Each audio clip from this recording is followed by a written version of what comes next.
The desert wind sweeps across broken pyramids, their sharp angles jutting from the sands like defiant memories of forgotten age.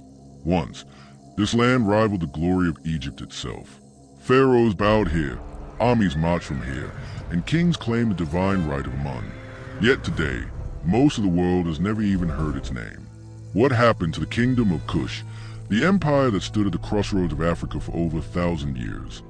History often celebrates Egypt as a jewel of the Nile, but just beyond its southern frontier, another civilization thrived.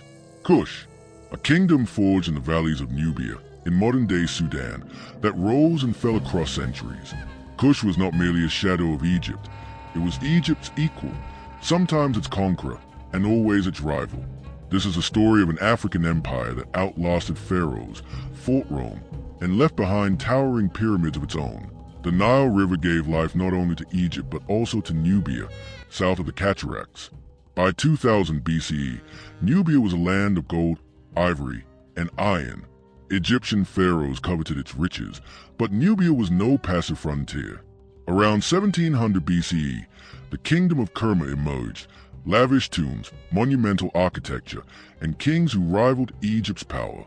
For centuries, Kerma thrived, sometimes trading, sometimes clashing with Egypt.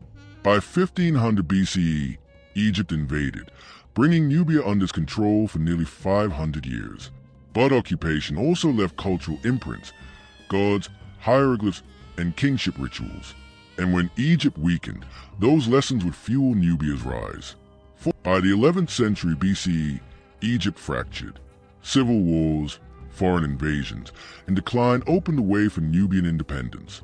At Napata, near the sacred mountain Jebel Barkal, a new kingdom rose. In the 8th century BCE, King Pierre marched north. He defeated Egyptian rivals and proclaimed himself pharaoh. Thus began Egypt's 25th dynasty, the Nubian or Black Pharaohs. For nearly a century, they ruled Egypt and Kush together. Imagine it. Temples restored, gods honored, the Nile united under African kingship. For once, Egypt was not the conqueror, it was the conquered. But enemies gathered. In 671 BCE, Assyria invaded. The Kushites fought bravely but retreated south. Egypt slipped from their grasp, but Kush endured. So, the iron capital of Africa, a new capital rose at Meroe. Unlike Egypt, Meroe thrived on iron. Its furnaces burned day and night, supplying weapons and tools that spread across Africa. Culturally, Meroe blended Egyptian heritage with Nubian traditions. Pyramids rose, smaller, steeper, uniquely Kushite. Temples honored Amun, but also Apedemak, the lion-headed war god. And unlike most ancient kingdoms, Kushite women wielded power. Candates, queens or queen mothers, ruled, commanded armies, and negotiated with foreign powers. One of the most legendary was Queen Amanirenas. In the 1st century BCE, when Rome annexed Egypt, she struck back. Her armies raided Roman forts, captured statues of Augustus, and forced Rome to negotiate. Remarkably, the treaty that followed left Kush independent, something few neighbors of Rome could claim. For centuries, Meroe was a beacon of wealth, trade, and culture. Caravans carried ivory, gold, and exotic goods north, while knowledge and technologies flowed south. But prosperity came at a cost. Forests were stripped to feed furnaces. Soil grew poor. Trade routes shifted, favoring rising powers. And to the east, a new kingdom, Aksum in Ethiopia, emerged. By the 3rd century CE, Kush weakened. Christianity spread from Egypt, undermining traditional religion. Finally, around 350 CE, Aksum invaded. Meroe fell. The Kingdom of Kush, after nearly 2,000 years, collapsed into silence. Kush. Though fallen, Kush's impact was immense. Its kings ruled Egypt as pharaohs. Its iron connected Africa to the wider world.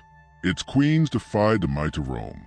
And its pyramids, hundreds of them, still pierce the Sudanese desert, reminders of an empire written out of most history books. Today, archaeologists continue to unearth Kush's story, challenging old colonial narratives that ignored African civilizations. Kush was not an imitator of Egypt. It was a civilization of innovation, resilience, and power. Sands of Sudan conceal broken stones, yet they whisper a forgotten empire. The Kingdom of Kush reminds us that history is not just what survives in textbooks.